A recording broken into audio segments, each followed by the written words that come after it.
Hello and good evening. Welcome to our last bulletin for the day as well as the month of June 2018. This is News at 10. You can also hear us live on your radio at 3FM 92.7. You can also follow our live stream on Facebook and on 3news.com. My name is Solace Rose-Quarton. Now for the summary of stories that highlighted today.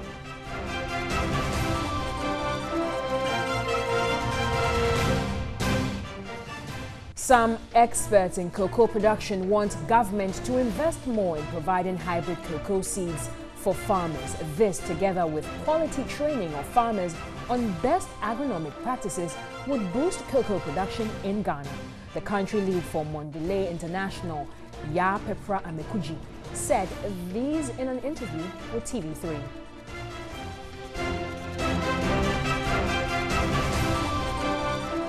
The death toll from Thursday night's destructive flooding in Kumasi has risen to 10.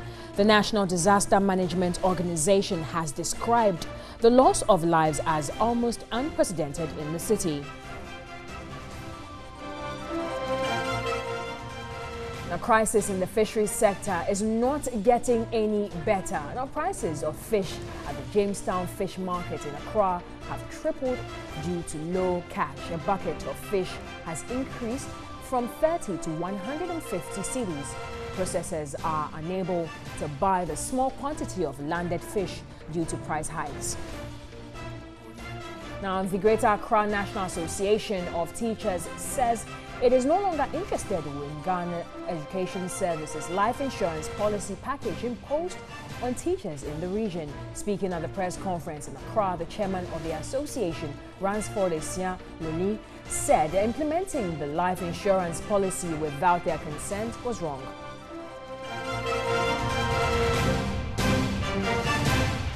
It's now time for the big one.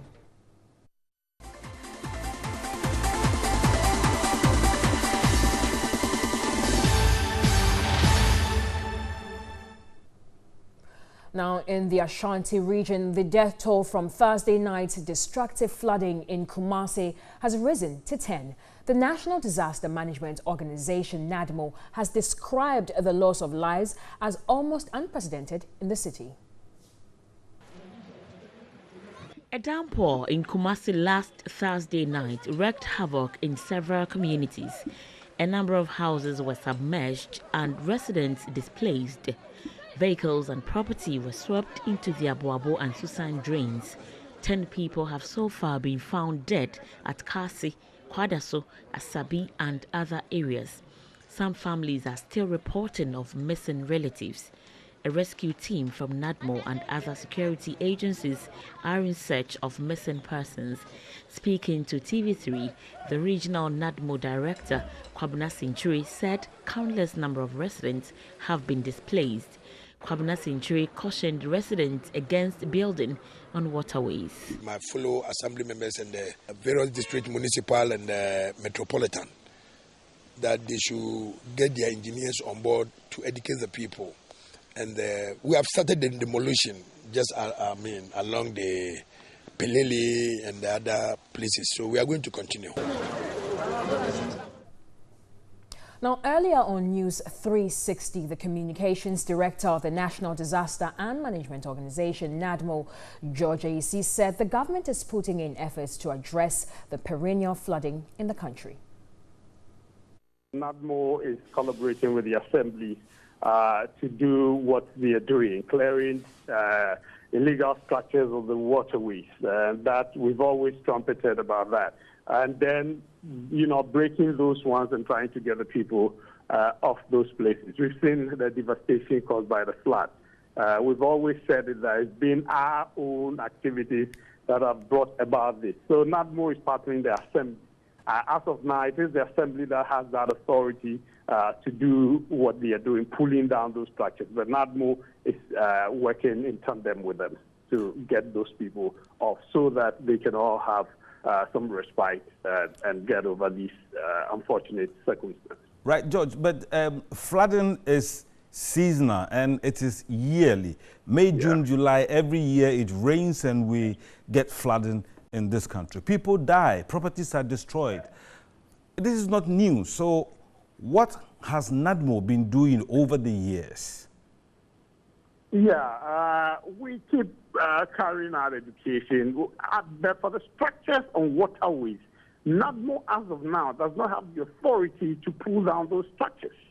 NADMO. So we carry out education and then want people who are living in flood-prone zones to relocate or evacuate to higher grounds when it is raining. That has been the caution we've given them all the time. Our district officers and our disaster volunteers go around and then educate the communities along such flood-prone zones to, beware of these ones. Fortunately for us, Meteo also gives us the caution. Anytime there's going to be intense rains and meteorological services will relay the information to NADMO. And so we relay to our officers at the district and community levels to carry out these educations, especially in those areas, so that the people, sometimes we seem to be a bit intransigent.